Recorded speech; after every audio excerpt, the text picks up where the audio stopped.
to another Wow Wednesday. Woo! We are such fantastic rakers. I'm telling you. I mean, we're just jack of all trades. We are. I mean, we really can do anything when we put our minds to we it. go from TV to raking. Exactly.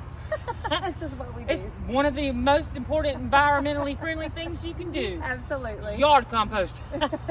Yes. Absolutely. So why we're out here raking today is because we have noticed when we get a lot of yard waste at our recycling centers, and then if you have a curbside program, we've noticed that people are still putting them in plastic bags.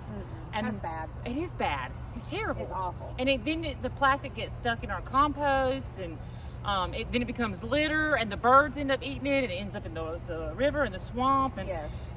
It's just bad for everybody. Yes. Okay? So basically what happens is that whenever you put a plastic bag in your yard waste or compost, or if you bring it here separately or whatever happens, when it comes here, it's going to get through a mulcher or a grinder. Yeah. And that bag is going to go from one piece to about 300 pieces. Yes. It's going to be shredded up just like you shred paper. It's going to shred up that everywhere, bag, and it's going to turn into little pieces like this. Like this. Can you see that? Okay.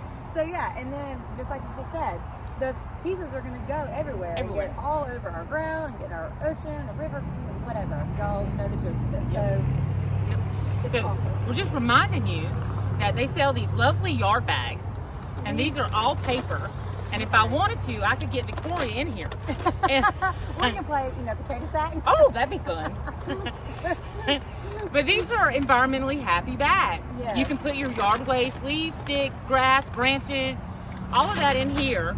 And then you can either leave it by your curb if you have a curbside program, or you can take it to a recycle center and throw the whole thing in the yard waste bin. Which is much easier. Right? It is. It's so much easier.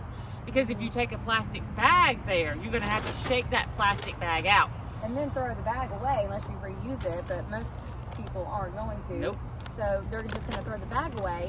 And then what happens if that bag goes into the trash can, and this is the same thing with plastic bags as well, that if it goes into the landfill, they're not going to weigh anything. They're almost weightless. Yep. So they go to the landfill. It's going to be windy because it's on a It's the only mountains in Horry County. It's on a mountain. There's no trees around. It's just trash. Right. It's going to get picked up by the wind. Exactly. And then Creates another then litter that problem. goes into the trees, onto the ground. So either way, it's going to become litter, more than likely. So we should just say reject plastic bags. Absolutely. Or 100% agree. Yes, bring your own. Get some paper bags. All right, put your yard waste in the back of your truck, cover it up with a tarp, and then bring it to the recycle center to lose. That all that works except for plastic bags. We don't want the plastic bags anymore, y'all. Yes. Yes. Just say no to plastic bags. Yes. I got nothing after that. Right? I know, right? Well, I am Kendra. Perfect. And this is Victoria. And we are so glad that you decided to help us protect tomorrow's environment today and join us for another Wow Wednesday. Woo! Bye, y'all. We'll see y'all next week.